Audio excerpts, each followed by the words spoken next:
Hola, bienvenidos. Dicen que hay secretos que solo se revelan cuando la vida está llegando a su final. Y esta vez no fue un rumor, una mera suposición o un titular sensacionalista.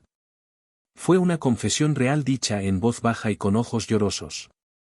El Papa Francisco, envuelto en el silencio, pronunció palabras que conmovieron incluso a los que no creían. Jesús no era como muchos piensan.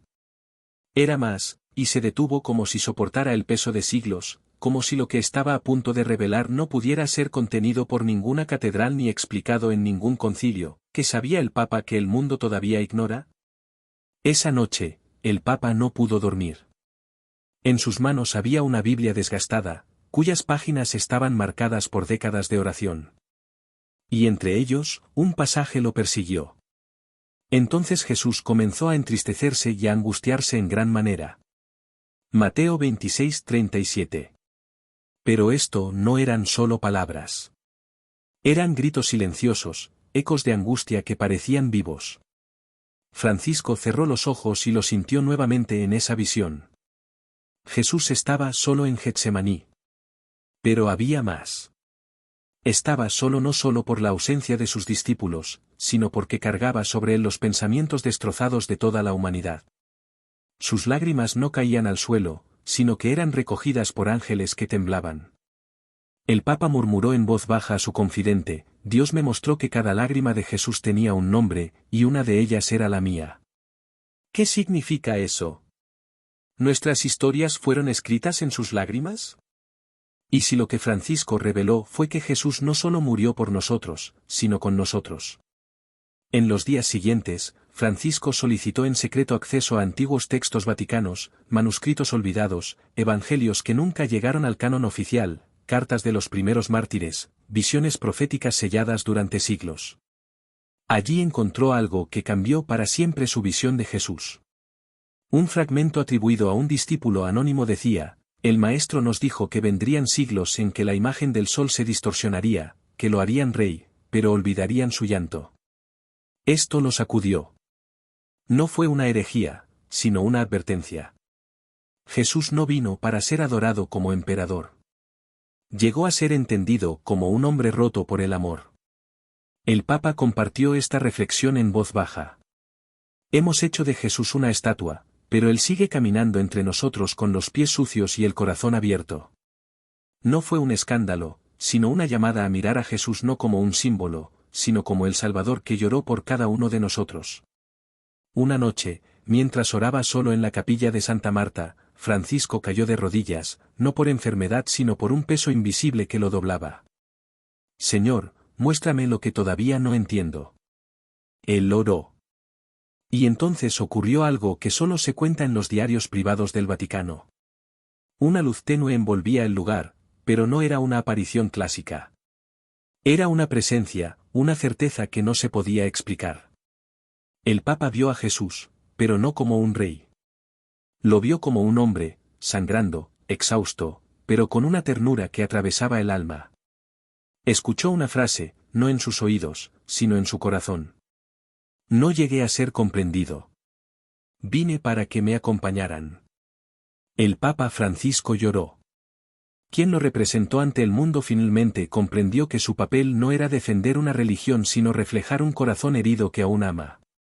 Días después, Francisco convocó en secreto a 2 cardenales de confianza y con voz temblorosa le reveló parte de su experiencia. Uno de ellos incrédulo preguntó: «Santidad, ¿está usted diciendo que Jesús todavía sufre?» El Papa respondió: «Jesús no está muerto en el pasado. Vive en cada sufrimiento actual. Camina con cada madre que pierde un hijo, con cada joven que no encuentra sentido, con cada persona que clama a Dios y no recibe respuesta inmediata». Fue una visión de Jesús que no invalidó los dogmas sino que los trascendió, mostrando al Redentor no solo como Salvador sino como compañero en la aflicción. Francisco no buscó cambiar la doctrina, sino restaurar la relación, volver al Jesús que te mira a los ojos cuando todos los demás te han abandonado. Y ese era su mayor secreto, uno que no cabía en un sermón, sino solo en un susurro. No todo en el Vaticano fue aceptación. Algunos consideraron peligrosas sus palabras. Está debilitando la imagen del Mesías, dicen. Sin embargo, Francisco sabía lo que había visto y sentido. No podía permanecer en silencio. En una misa íntima sin cámaras ni flashes, compartió una reflexión que estremeció a los presentes. ¿Qué pasaría si Jesús regresara hoy y no lo reconociéramos porque todavía esperamos al Rey pero no al hermano?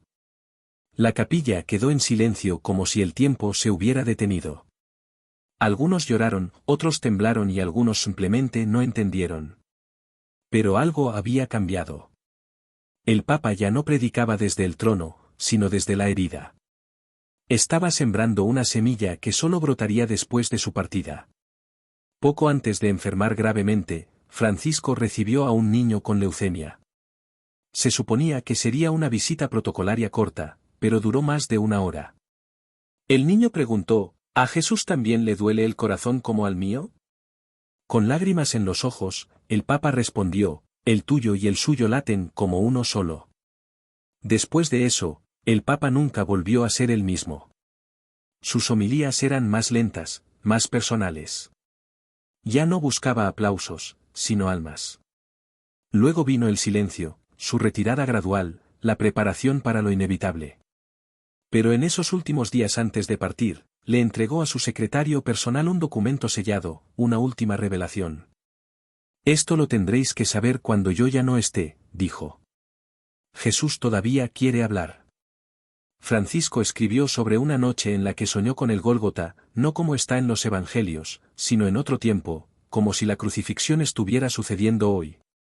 Vio a Jesús crucificado en medio de la ciudad, pero nadie lo miraba. Todos estaban demasiado ocupados pasando, absortos en sus teléfonos celulares. Luego escribió algo desconcertante. Jesús me miró desde la cruz y dijo, no me han olvidado por ignorancia. Me han reemplazado por entretenimiento. El silencio en la habitación era completo. El documento también habla de una oración secreta, la que el Papa rezaba cada amanecer en soledad. No era oficial, no se encontró en ningún misil. Fue una conversación sincera con el Jesús que había llegado a conocer en sus visiones. Decía, Señor, si hoy regresaras en carne y sangre, ¿serías reconocido o crucificado nuevamente? Fue una oración que ardía, confrontaba y buscaba no consuelo sino verdad.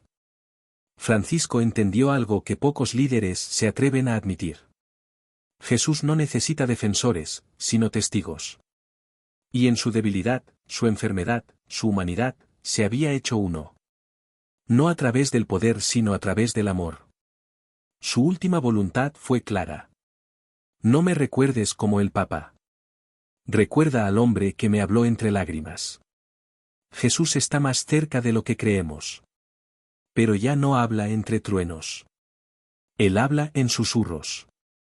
Añadió, escuchémoslo antes de que el ruido del mundo nos vuelva sordos para siempre. Desde entonces, teólogos, sacerdotes y fieles han debatido el contenido de esa carta. Apocalipsis, delirio de un hombre en sus últimos días. Pero para quienes lo conocieron, ese fue el momento en que el Papa dejó de ser una figura y se convirtió en un espejo. Su revelación no fue sobre el fin del mundo sino sobre el comienzo del corazón. Hoy esa carta se guarda en una bóveda privada, pero algunos fragmentos han sido compartidos silenciosamente en círculos que buscan no el escándalo, sino la transformación.